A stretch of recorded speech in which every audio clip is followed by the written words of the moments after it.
Un saludo a todos quienes estén viendo esta presentación.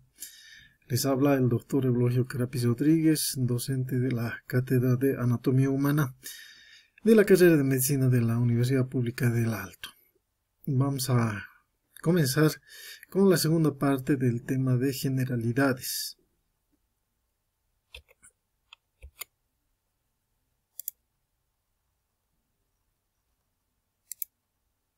Bien, tenemos que hablar entonces del sistema esquelético o del esqueleto. El esqueleto se constituye en el sistema de sostén corporal, ¿no? Y está formado por tejidos conectivos especializados como el hueso y el cartílago. El hombre posee un esqueleto osteocartilaginoso y membranoso, que básicamente quiere decir que el esqueleto está formado por hueso, cartílago y tejido membranoso que está en las articulaciones, ¿no? Que están en las distintas partes del cuerpo humano y permiten su movilidad. Entonces, hablando de esos tejidos, tenemos que mencionar al cartílago. Los cartílagos están en diversas partes del esqueleto y también fuera del esqueleto, ¿no? Por ejemplo, tenemos los cartílagos articulares que se encuentran en las articulaciones, cubriendo las superficies articulares de los huesos. Básicamente es tejido articular, es cartílago hialino. El tejido cartilaginoso, ¿no? Vamos a decir que carece de vasos, no tiene vasos, no tiene arterias ni venas, ¿no? Y se nutre por imbibición, un proceso que le permite nutrirse a través de la circulación de los tejidos vecinos, ¿no? De los tejidos que están junto al cartílago. Es un tejido, el cartílago, bastante rico en agua, ¿no? Tiene 70% de agua. Y esto es lo importante también, ¿no? Hay una membrana conjuntiva o conectiva bastante delgada que envuelve al cartílago y que se llama pericondrio. El pericondrio tiene una función fundamental en la nutrición del cartílago.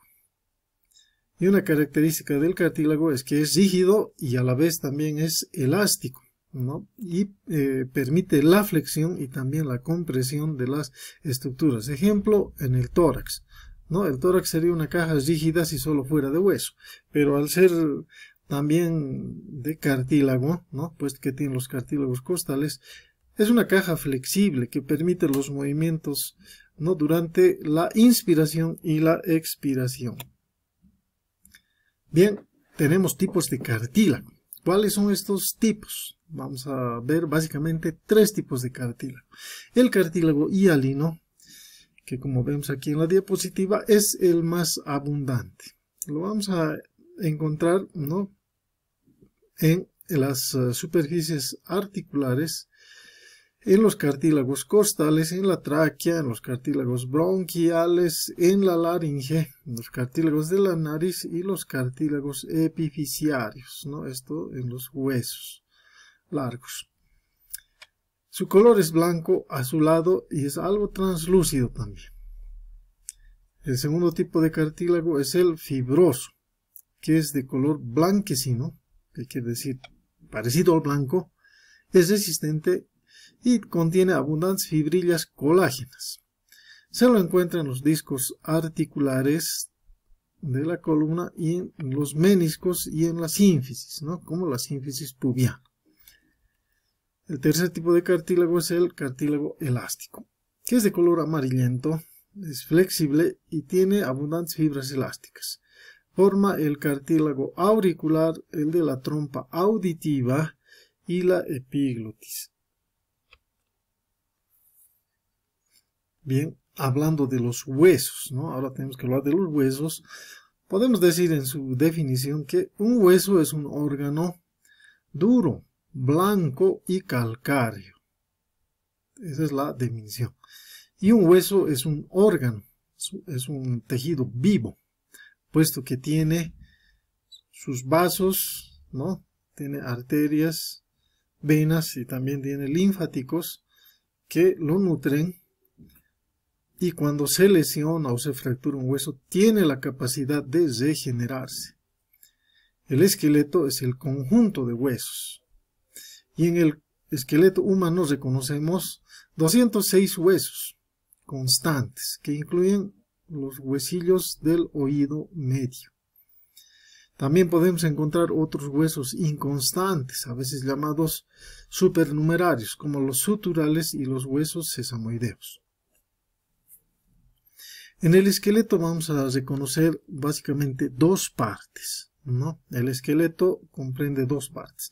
Una parte central, llamada esqueleto axial, que va a comprender el cráneo y el esqueleto de la cara, la columna vertebral, las costillas y los huesos de la pelvis, ¿no? Todo esto en conjunto recibe el nombre de esqueleto axial, que quiere decir eje, ¿no? Axial quiere decir eje. Y encontramos el esqueleto apendicular, apéndice, cola. ¿Cómo está formado el esqueleto apendicular? Por las extremidades, que son en este caso las extremidades superiores o miembros superiores y las extremidades inferiores. Las extremidades se unen al esqueleto axial a través de sitios denominados cinturas. Entonces, en el esqueleto vamos a encontrar dos cinturas. Una cintura escapular por la que los miembros superiores se unen al esqueleto axial. Se llama cintura escapular porque esta unión ocurre a nivel de la escápula. Y la cintura pélvica, ¿no? Que es por donde el miembro inferior se une al esqueleto axial, ¿no? Y aquí está involucrado el hueso ilíaco. Esta es una imagen para ver dos huesos suturales. Aquí vemos un ejemplo de un hueso sutural que es relativamente frecuente encontrarlo, ¿no? También llamado hueso epactal. Se considera a veces un hueso supernumerario. Es un hueso que no ha conseguido soldarse al resto del hueso, ¿no? En este caso tenemos al occipital, que su parte más postero superior, ¿no? Se ha mantenido independiente. Este es un hueso sutural. Y tenemos a los huesos sesamoideos, que están incorporados en ciertos tendones y en ciertas articulaciones, como vemos en esta imagen. Bien, tenemos que hablar ahora de cómo están conformados internamente los huesos. Vamos a decir que los huesos están conformados por por hueso compacto y hueso esponjoso. Si ustedes se imaginan un hueso de cualquier animal, ¿no? O hueso humano, vamos a ver que tiene una parte compacta, periférica, ¿no? Aquí, por ejemplo, en este hueso largo, que es el fémur, vemos que a nivel del cuerpo tiene una línea de hueso compacto, ¿no? Es un hueso macizo. Pero por dentro de este hueso macizo vemos este hueso que forma celdillas, ¿no? A manera de una esponja, por eso se llama hueso esponjoso. Este hueso esponjoso está, ¿no?, constituido por múltiples laminillas óseas y que delimitan unos espacios, ¿no?, llamados celdillas. Y estas celdillas, este hueso esponjoso, está ocupado por la médula ósea. Finalmente hablamos del periósteo, que es una membrana fibrosa, bastante delgada, muy ricamente vascularizada. Y también tiene bastante inervación. Y se encuentra cubriendo la superficie exterior de los huesos. Peri, por fuera, ¿no? Periósteo, fuera del hueso. Esta es una membrana conjuntiva, fibrosa, que está cubriendo el hueso por fuera. Y que participa en el crecimiento del hueso en espesor. Ya, esto que les estoy mencionando es bastante importante. El periósteo participa en el crecimiento del hueso en espesor y también en su irrigación. Según Pro, los huesos pueden también clasificarse de acuerdo a su función. ¿Ya? Y en este caso, Pro clasifica los huesos, ¿no?, que constituyen primero el armazón del cuerpo. Entonces, básicamente el esqueleto es el armazón del cuerpo sobre el que se insertan los músculos. Si no hubiera esqueleto, los músculos no tendrían dónde insertarse. Algunos huesos también se comportan como una palanca, ¿no? Una palanca, un músculo se inserta por su extremo, por su origen en un hueso y por el otro en otro hueso. Y por tanto puede formar distintos tipos de palancas, ¿no? O sea, los 3 tipos de palanca que conocemos. También los huesos pueden actuar como soporte de la carga del cuerpo. Por ejemplo, las rodillas soportan prácticamente todo el peso del cuerpo.